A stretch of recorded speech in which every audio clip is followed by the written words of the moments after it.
Hello student. तो आज के इस लेक्चर में हम स्टार्ट करेंगे surface integral which is the third chapter of your syllabus of vector calculus. तो इसकी डेफिनेशन देखो, the area of smooth surface r bar u comma v is equal to f of, देखो ये u v को read मत करो, f i plus g j plus h k. Okay, so u v is the, बस इसके अंदर वो variables होंगे, ठीक है, वेर यू की लिमिट है ए टू बी, वी की लिमिट है c to d, is given by area is equal to double integration modulus of cross product r u bar cross r v bar. ठीक है, इसको आपको क्या लेना है, क्रॉस प्रोडक्ट लेना है। ठीक है, क्रॉस प्रोडक्ट लेके आता होगा, आई होप नहीं आता होगा, मैं एग्जांपल में पढ़ा दूंगा। ठीक है, अब बस लिमिट पुट कर दो, यू की limit a to b, v की limit c to d. Okay, तो ये फॉर्मूला काफी इंपॉर्टेंट है for the MCQ point of view से भी और अपने थ्योरेटिकल पॉइंट ऑफ व्यू से भी, क्योंकि क्या होता है एमसीक्यू में आपको एक फंक्शन दिया जाएगा एंड देन बोला जाएगा कि find out the area of this. Okay, हाँ, now exercise 3.1, find the parameterisation of the parabola z is equal to x square plus Y square where z is less than और equal to 4। अब देखो एक बात, what do mean the parameterization. तो आपको यहाँ पे x को ट्रिग्नोमेट्रिक फंक्शंस के अंदर, जो भी फंक्शन दिया है उसको ट्रिग्नोमेट्रिक फंक्शंस के अंदर लिखना है, मतलब r कोमा थीटा के अंदर। ओके, तो यहाँ पे X square plus Y square है, तो x की वैल्यू अगर r cos थीटा पुट की जाए और y की वैल्यू r sin थीटा, ये तो बाय डिफॉल्ट होता है, 12th स्टैंडर्ड पे आप पढ़ते आ रहे हो। ठीक है, वेर r का लिमिट होता है, देखो मैं बताता हूँ यहाँ पे, theta is always in lies in between 0 to 2 pi. Okay, there is no doubt. Now here function क्या दिया है, z is equal to x square plus Y square. Okay, but यहाँ पे z की वैल्यू क्या है, लेस देन और equal to 4, तो x square plus Y square less than और इक्वल टू 4। तो ये किसका इक्वेशन है गाइस, ये इक्वेशन है सर्कल का। तो यहाँ पे सर्कल की रेडियस क्या है, लेस देन और equal to 4 which is greater than और equal to 0, radius never be negative. Okay, तो यहाँ पे ये आर स्क्वायर होता है ना, x square plus Y square is equal to r square, तो हमें बस आर का लिमिट चाहिए ना कि आर स्क्वायर का। तो अगर यहाँ पे क्या हो जाएगा फिर 0 2 का स्क्वायर। ओके, सो आर का लिमिट क्या है, 0 से लेकर 2 तक, that's why I am writing here 0 से लेकर 2 तक, ध्यान में रखना, भूलना मत। सो यहाँ पे बस आपको z इक्वल टू एक्स की वैल्यू क्या है, आर कॉस थीटा, वाई की वैल्यू आर साइन थीटा, वो पुट करनी है। ओके, तो यहाँ पे मैंने पुट कर दी z is equal to r square cos square theta plus r square sine square theta, और z is equal to r square, देखो x square plus Y square is nothing but r square, ये तो आपको भी पता है।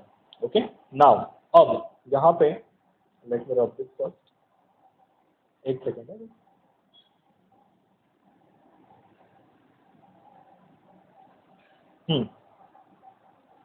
अब यहाँ पे हमने अभी फॉर्मूला देखा, R comma theta is nothing but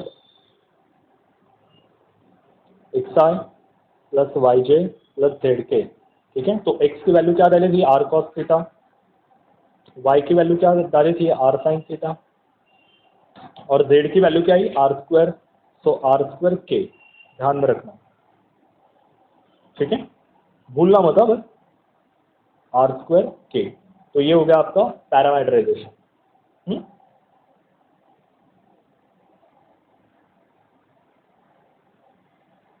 now find parameterization of the paraboloid against z is equal to 9 minus x square minus Y square.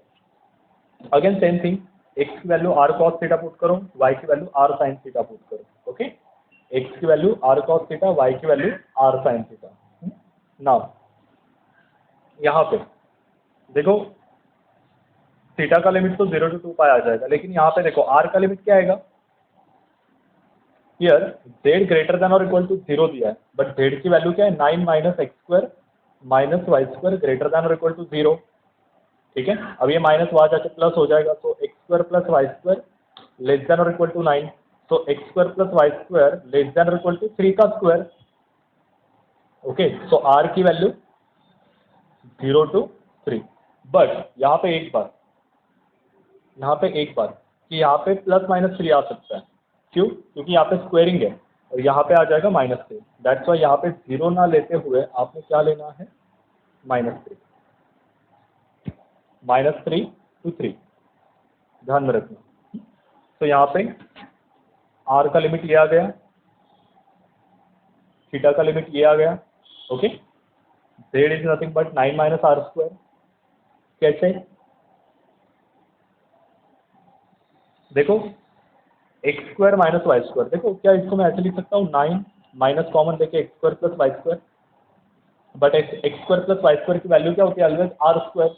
Okay, ये आपको भी पता है, सर्कल का इक्वेशन होता है। नहीं तो आपने यहाँ पे सीधा एक्स और वाई की वैल्यू अगर ये डाल दी तो भी काम हो जाएगा, ठीक है। तो यहाँ पे आ जाएगा 9 माइनस आर स्क्वायर, तो वही लास्ट वाला फॉर्मूला एक्स आई वाई जे जेड के, तो आपको क्या मिल जाएगा? Appropriate solution. ये एक एक मार्क्स के क्वेश्चन है जो पेपर में आ जाएंगे इस साल।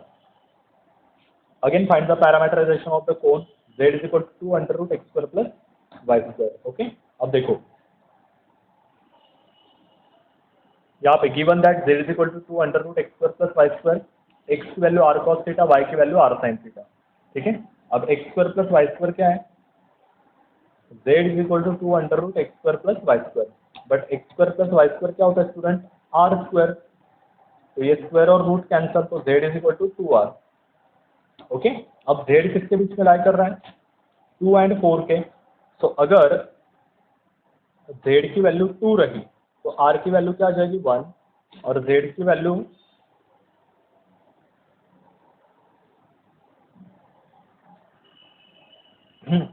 फोर रही तो r की वैल्यू आ जाएगी 2। So r is lies in between 1 and 2 and theta is always 0 to 2 pi. That's why r bar is equal to xi yj। देखो ये वैल्यू आपको पता है पहले से, x की वैल्यू हमने r cos थीटा डाली, y की वैल्यू r sin थीटा डाली, बस मैटर होता है z का, ठीक है। और z की वैल्यू तो 2r निकालो, वो तो रफी हो गया, z की वैल्यू 2r निकालो। ओके, ये यहाँ पे तो वहाँ पे पुट कर दो। एक बात ध्यान में रखना, पैरामीटराइजेशन में लिमिट मैटर्स करते हैं। अगर आपने लिमिट नहीं लिखे ये वाले तो सीधा आंसर 0 आ जाएगा, ठीक है। मतलब क्वेश्चन को मार्क्स मिलेंगे 0। Limits are important, okay, that's why मैं यहाँ पे लिमिट्स पे फोकस कर रहा हूँ, बाकी तो आप समझदार हो। Then again find the parameterisation of the cone of the portion of the cap cut from sphere by cone z is equal to under root x square plus y square। okay, now again देखो यहाँ पे दो equation दिए। आपने multi variable calculus में ये solve करना सीखा होगा, अगर नहीं याद आ रहा है तो अच्छी बात है। देखो यहाँ पे सबसे पहले हम निकाल देते हैं z की value in terms of this, तो z स्क्वायर की वैल्यू क्या आ जाएगी? 9 minus x square minus Y square, और दूसरा z क्या हो जाएगा? बस z under root 9 minus x square minus Y square. अब दूसरी जगह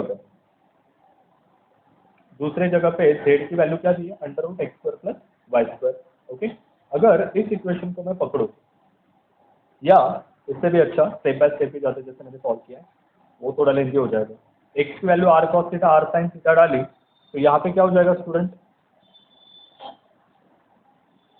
ये under root x square plus Y square बनेगा ना, तो x square plus Y square क्या होता है? आर स्क्वायर, ठीक है।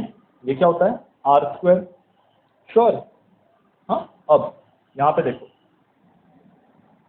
z is equal to 9 minus z square, क्यों? क्योंकि ये देखो यहाँ से अगर z की value under root x square plus Y square है, ओके, तो z स्क्वायर क्या हो जाएगा? X square plus Y square. मतलब आप x square plus Y square की जगह पे जेड स्क्वायर भी डाल सकते हो या आर स्क्वायर भी डाल सकते हो, डिपेंड है कि आपको किसका लिमिट चाहिए, ठीक है। अब यहाँ पे मैं z का लिमिट निकाल लेता हूँ पहले, तो z is equal to 9 minus z square, take square on both side, तो 9 माइनस जेड स्क्वायर, ये माइनस वहाँ जाके प्लस हो जाएगा, 2 z square is equal to 9, तो जेड स्क्वायर की वैल्यू क्या आ जाएगी? 9/2, तो बस z क्या आएगा? 3/√2 आ गया। z का लिमिट 3/√2 आ गया, तो r की value 0 to 3/√2, theta is same, और ये रहा आपका z। यही इंपॉर्टेंट होता है, find out the z 9 minus r square, ये बाकी तो कुछ नहीं। Now question number 6, question number 5 is homework for you, it's very simple. Determine the surface area of plane y plus 2z is equal to 2 inside the cylinder x square plus y square equal to 1। देखो इसको जरा ढंग से देखना कि यहाँ पे मैंने वो वाला फॉर्मूला बताया था ना, r u cross r theta like this, तो यहाँ पे इक्वेशन ऑफ प्लेन ये दिया है। सबसे पहले मैंने एक ही बात बताई थी पैरामीटराइजेशन के अंदर कि z की वैल्यू निकालना सीखो, तो यहाँ से z का इक्वेशन क्या आएगा? 2 माइनस वाई अपॉन 2। अगर 2 को डिवाइड कर दिया तो 1, y को डिवाइड किया तो y/2। Okay, now put x is equal to r cos theta, y is equal to r sine theta. तो आपको r बार का इक्वेशन कुछ इस तरह मिलेगा, ठीक है, where the radius is 0 to 1। Okay, क्योंकि यहाँ पे x² + y² 1 दिया है। अब आपको निकालना है आर आर, मतलब r का derivative with respect to r। आपने ये देखा होगा ना, डैबा r बाय डैबा r, या डैबा y बाय डैबा x, या डैबा z बाय डैबा x, देन डैबा z बाय डैबा y। ये पार्शियल डेरिवेटिव्स आपने सीखे होंगे, ठीक है। तो यहाँ से आपको इसका डेरिवेटिव लेना है विथ रिस्पेक्ट टू r, तो आपको मिलेगा ये। बाद में उसका डेरिवेटिव लेना है with respect to theta. Theta मतलब क्या, देखो ये r को कांस्टेंट रखो, cos थीटा का डेरिवेटिव क्या आएगा, माइनस साइन थीटा। ये r को कांस्टेंट रखो, साइन का क्या आएगा, cos थीटा, लाइक दैट। यहाँ पे देखो, बाद में इसका क्रॉस प्रोडक्ट लेना। अब क्रॉस प्रोडक्ट कैसे लेते हैं, इट्स वेरी सिंपल थिंग। देखो, अगर ये आपने 12th में सीखा है कि अगर आपके पास दो वेक्टर है, a bar is equal to x1i y1j plus z1k, और b बार है x2i y2j प्लस z2k। तो a बार क्रॉस b बार क्या होता है, यहाँ पे ij के लिख लेते हैं हम, और यहाँ पे x1 y1 z1 x2 y2 z2। इस मॉड्यूलस को हम सॉल्व करते हैं। तो यहाँ पे देखो, this is x1 y1 z1 x2 y2 z2। यहाँ पे डालो, जब आप इस डिटर्मिनेंट को सॉल्व करोगे तो आपको ये मिलेगा। ओके, देन इसका मॉड्यूलस लेना है। What do mean by modulus, अगर मैंने a क्रॉस b अगर मेरा आया है let's say pi plus qj plus rk, तो ये modulus of a cross b क्या होता है, √p² plus q² plus r²। Okay, तो लाइक दैट यहाँ पे मैंने ये निकाल दिया मॉड्यूलस। अब लाइन इंटीग्रल क्या कहता है, ये वाला modulus into dr d theta, ठीक है। अब ये वाला मॉड्यूलस क्या है, √5r/2 d theta by dr। हमने लिमिट पहले से निकाल के रखे थे। तो इस इंटीग्रेशन को आपको सॉल्व करना है। जब आप इस इंटीग्रेशन को सॉल्व करोगे तो आपका आंसर आएगा √5π/2। Then the determine the surface area of the portion of the plane z is equal to -x inside the cylinder x² + y² = 1।